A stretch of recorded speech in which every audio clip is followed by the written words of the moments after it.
Sveicināts skaņskatu studiju Varavīksne. Tā kā mūsu pusē tujās 100 grādiem karstums, tad mums ir zināms problēmas. Un viena no problēmām ir, kā elektrības voltāža mainās, tad mainās arī krāsas. Mums ir zināms problēmas šodien saskaņot krāsas tad no dažādām kamerām. Tad tas jums tur jāpiedod, jo tas notiek katru vasaru gandrīz, kad cilvēki sastumpa daudz savus vēsinātājus un mūsu video montāži neizdodās tā, kā vajag. Un mūsu video ieraksts neizdodās tā, kā. Tātad sveicināts skaņu studija Varavīksne. Mēģināsim atbildēt uz jūsu jautājumiem par pasaules televīzijas sistēmām, kas noteikti nākošos 10 gados tik krasi mainīsies, ka būs ļoti maz sakara ar pašreizo iekārtu. Šis absolūti nebūs pilnīgs pārskats par šo plašo lauku. Taču došu mazu ieskatu, kas šogad un kas pat labāk notiek ap mums. Pirmkārt, pasaules tālraides stacijas sistēmas ir galvenokārt 2 colu lentas. Tas nozīmē lielas, platas 2 colu lentas. Bet šur tur vēl militārā laukā dzīvo 1 colu lenta, kas apmēram ir tādā lielumā. Vietējiem kabeļiem, skolām, industrijām, studijām vēl kalpo 3/4 lenta, kas apmēram tādā biezumā, kas saucās arī jumatika amerikāņu valodā. Taču mobilām, pārvietojam sportu un ziņu kamerām visur vēl tomēr valda Betacam. Tā ir tā pasaules sistēma, kas ir PAL, NTSC, amerikāņu, Japāņu un Kanādas sistēmās. Tomēr viņam jau ir savi sāncenši, un viena no tiem ir Panasonic D4, D5, kas savu ļoti labs rezultāts parādīja olimpiskās spēlēs. Viegls pārnesams kameras, apmēram puscolas platumā, D5 digitālās sistēmas. Šajā pamatā viņiem ir metāla lentas, kas augstas kvalitātes un skrien ātrāk pāri galvai nekā parastās citas videolentas. Un viņas kasetes ir tikai 10, 20 un 30 minūšu garumā un diezgan dārgas. Kā jau jūs ziniet, jo ātrāk lentas skrien pāri galvai, kā jau mēs vērojam vecās skaņas sistēmās, jo kvalitāte ir labāka. Tātad izdevīgāk trokšņa attiecība pēc skaņu un mazāks traucējošs procents. Labi. Un jo platāka lenta, jo tā labāk un vairāk noklāta ar magnetisko segumu. Tātad viņi ir izturīgāki, labāk kvalitāte un paciešu ilgāku skrējienu pāri magnetiskām galvām. Tomēr mēs esam ļoti pārsteigti, kad vēl dzīvo šāds fakts, ka Amerikā lielās ziepju operas ieraksta vēl 35 mm filmā. Un pēc tam ieraksta vēl ar citas tam līdzīgas programmas.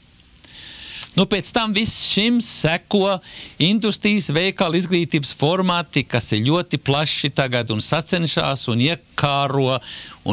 iekaro savu vietu Super VHS un H8, jeb augstais astotnieks. Šīs kameras tagad pārdod ļoti daudz, un pie labām lentām un labiem operatoriem viņam jau ir ļoti labas noraidams kvalitātes.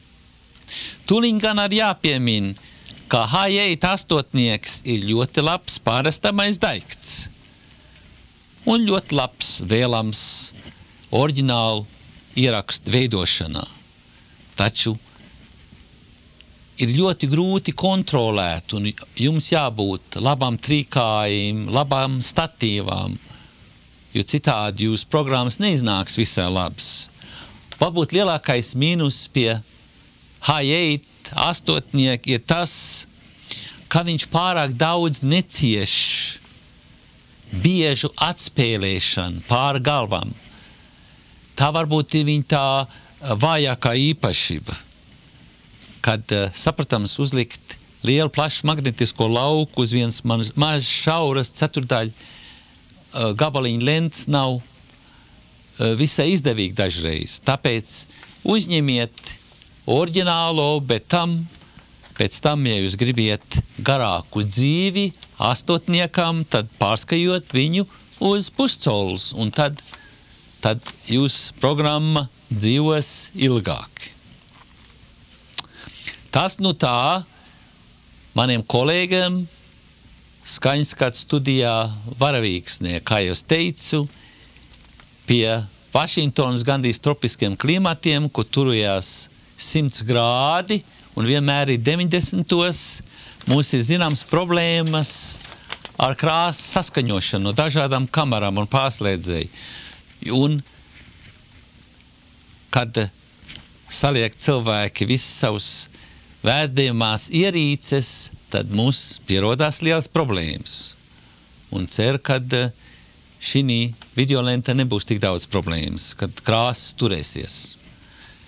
Bet tā parasti mēs jūlijā un augustā daudz montāžas netaisam, izņemot to pašu nepieciešamāko, jo vienkārši vairākas reizes pat izsit elektribu un viss, kas nodziest, un tā jūs sapratiet, kas notiek, tad uzreiz parādās sniegs tukšums videolentā un viena stanga noskrien zemē.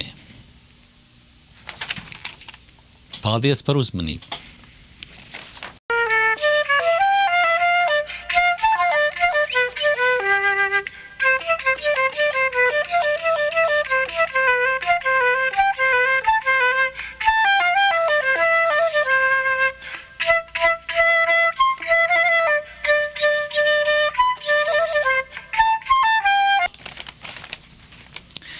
Tagad viens mazs fragments, kur mēs aprunāsimies par ārējo sakaru biroju. Par ārējo sakaru biroju zina aģentūra tiem vīriem, kas nodarbojās ar ārpus sakariem. Un praktiski tā, kad to laikā mēs jūs ārvalstu sakarniekiem piegādāsim adreses no Rinkonas del Tigre, Bolīvijas, Arizonas, Argentīnas, Buenos Aires, Taizemes, Āzijas, Karakasas, Venecuēlē, Kanādā, Austrālijā un tā tālāk. Un tad uz šīm adresēm jūs varēsiet uzrakstīt vēstuli un uzaicināt tos tautiešus, kas tur dzīvo, piedalīties nākotnes Latvijas publiskās televīzijas veidošanā. Vispārīgi šeit par dažiem mūsu uzdevumiem, ko mums vajadzētu nākotnē darīt. Pirmkārt, veidot pēc jūsu pašiem plāniem un apziņas jūsu video studiju Varavīksni. Otrkārt, turpināt sakars ar aģentūru Nalturma un izstrādāt plānus jūsu pašu nodarbībām un jūsu pašu nodaļām. Tātad mums būs Nalturma Baltika Kuldīga, un mēs, kas saka, mēģināsim darboties arī vispārīgi Eiropā. Treškārt, sistemātiski, plānveidīgi rast veids un piepildījumu Latvijas publiskai televīzijai, kā jau teicam, ar pārstāvjiem un reportieriem katrā pilsētā, katrā pagastā. Pēc principa, ka katrs var piezvanīt, atsūtīt, uzrakstīt vēstuli uz redakciju, kur redaktori izvērtēs, kas derīgs, kas liekams tūlīt videolentā, kas ne, to vēlāk un tā tālāk. Tāpat mēs visi citi tālumā mēģināsim piegādāt un uzlabot jūsu tehniku, kā arī mēģināsim piegādāt zinātnisku informāciju, tīri praktiskām lietām, kas mums visiem ļoti vajadzīgi, jo mums visiem ir jāmācās klāt. Kā jūs ziniet, skaņskatu māksla ir ļoti sarežģīta māksla. Un šajā mākslā apvienojas visa mākslas. Tā kā ir mākslinieki, kas saka spindzelēji, ir rakstnieki, kas raksta, un mākslinieki, kas dzied, un fotogrāfi, kas fotografē, tomēr viss šīs zinātnes un viss šīs gudrības ir apvienots latviešu skaņskatu mākslā, un tādēļ tā ir pati visu grūtākā, jo mums jāzina ir viss, kas mums jāzina krāsas, skaņas, tehnika, skatūs būve, jāpārzina glezniecība drusku, telpsadala, jāpārzina muzikas ieskaņošana, tehnoloģija un tā tālāk un no tālāk. Tā kā šī ir viena no tām nozarēm, kas ir vispārēji. Un tādēļ, kā jūs ziniet, mums būs diezgan daudz greizsirdīgo.